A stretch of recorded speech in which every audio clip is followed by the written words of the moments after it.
tenemos en la mesa los vinos de Jerez, divididos todos ellos. O sea, se conoce el vino de Jerez como vino generoso porque tiene una adicción de alcohol.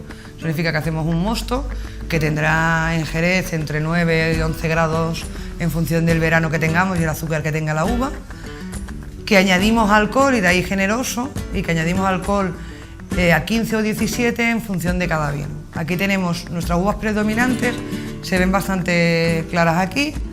Tenemos la Palomino, que es una uva blanca. Tenemos la Pedro Ximénez, que es una uva blanca que modifica su color solo en pacificación, porque también viene blanca. Y una uva Moscatel, que también sería una uva blanca. Hablaríamos de vino generoso, ¿vale? Los vinos secos del vino de Jerez, que es su troncal importante, que son los vinos más importantes, que tienen un residual como mucho de 5 gramos de azúcar y por lo tanto es imperceptible en sabor.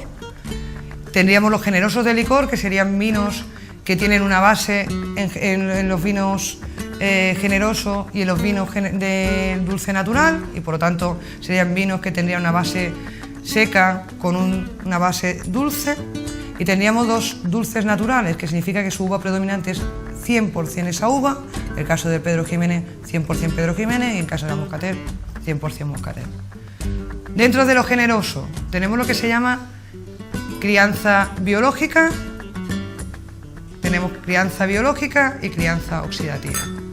Entendemos crianza biológica cuando en un mosto que tenemos ese año, que tiene sus 9 o 10 grados, queremos hacer un vino que sea un vino fino, una manzanilla, por lo tanto alcoholizamos a 15 grados, y eso lleva un proceso que es la creación de algo que le llamamos el velo de flor, que es que parte de sus 5 levaduras de los vinos, que lo tiene en cualquier vino blanco, o sea que lo podríamos encontrar en cualquier otro vino, pero que aquí si ayuda y se prolifera, hace una capa que cubre el manto del vino y por lo tanto lo protege, y por tanto evita la oxidación.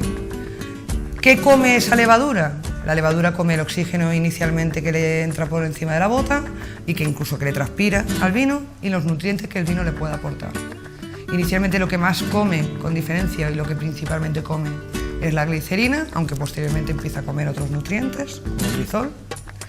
Entonces crea un velo y tenemos siempre unos vinos blancos, y es gracias a ese velo de flor.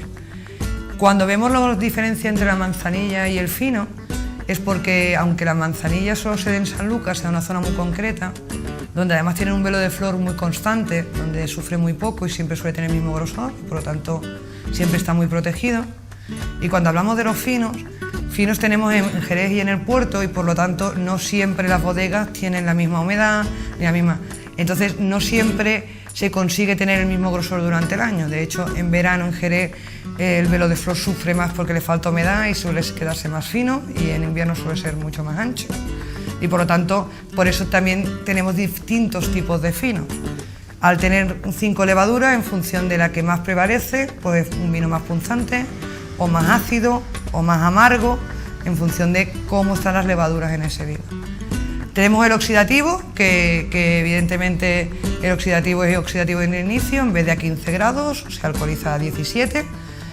Evitamos que ese velo de flor cubra, y por lo tanto ese velo de flor no puede proteger el vino, y empieza un proceso de oxidación. Entonces, desde el inicio, como no ha tenido velo de flor, no ha podido estar protegido, el velo de flor no ha comido glicerina, un vino glicérico. Luego tenemos el mixto, que es aquel que inicialmente fue fino y que luego se ha convertido en oxidativo, y por lo tanto tiene las características un poco de los dos, aun teniendo más características de fino que su inicio.